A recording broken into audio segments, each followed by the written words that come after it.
Welcome to The Explainer. Today we're breaking down a fascinating story, and it's not about what's in the Epstein files, but about the dramatic, controversial saga of their release. It's a story that pits a promise of total transparency against a reality that, well, many are calling an outright cover-up. So let's dive right into this. You see, a landmark bipartisan law demanded that the government finally open its books on everything related to Jeffrey Epstein. But what the public actually got sparked immediate outrage and accusations that the law was being deliberately ignored.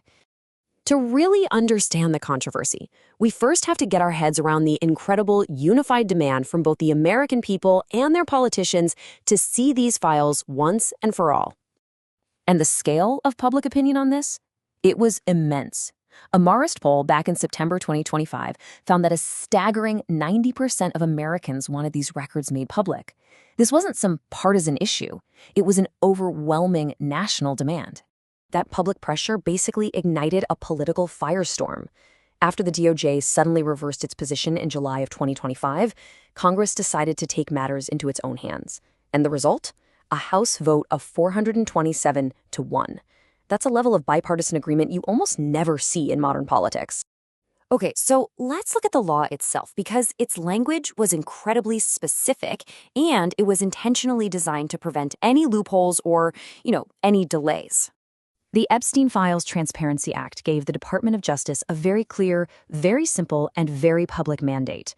The mission was about as straightforward as it gets: release everything and do it quickly. The crucial points were these. The word all was not a suggestion. The 30-day deadline was firm. And most importantly, the law explicitly forbade withholding records just because they might be embarrassing to someone powerful. The bill's authors, like Republican Thomas Massie, even took to social media to highlight the key phrases. They were making it crystal clear to both the public and the DOJ what was expected when that 30-day clock ran out.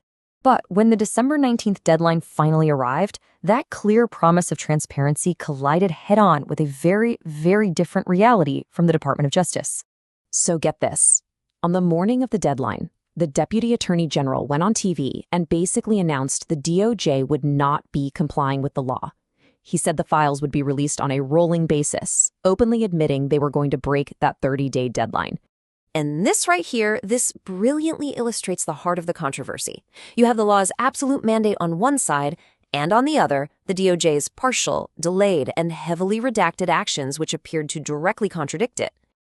The response was, well, it wasn't subtle. It was an immediate, furious backlash from the very same Democrats and Republicans who had overwhelmingly passed the bill just 1 month earlier. A CBS News analysis quickly revealed the scale of the problem. In that initial document drop, over 550 pages were completely blacked out. This included a single 119-page document that was just a solid block of black ink. Nothing. So critics pointed to 4 massive failures in the release.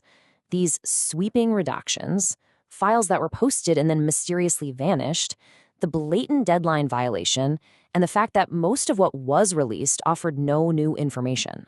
And maybe the most talked about example of a missing file was this one, a photo featuring President Trump, Melania Trump, Epstein, and Ghislaine Maxwell. It was available on the DOJ's website for a short time before being removed without any explanation. The bill's Democratic co-sponsor, Ro Khanna, did not mince words. He called it an incomplete release and immediately raised the possibility of impeaching DOJ officials for defying a federal law. So the story didn't end with the deadline day drop. Instead, December 19th simply marked the beginning of a new, even more intense chapter in the fight for these files. The reaction from Congress was swift and it was unified. Key leaders from both parties used words like incomplete, cover-up, and a gross failure to comply with the very law they had just written. And this is the key takeaway here. The controversy quickly became about something much bigger than just Jeffrey Epstein.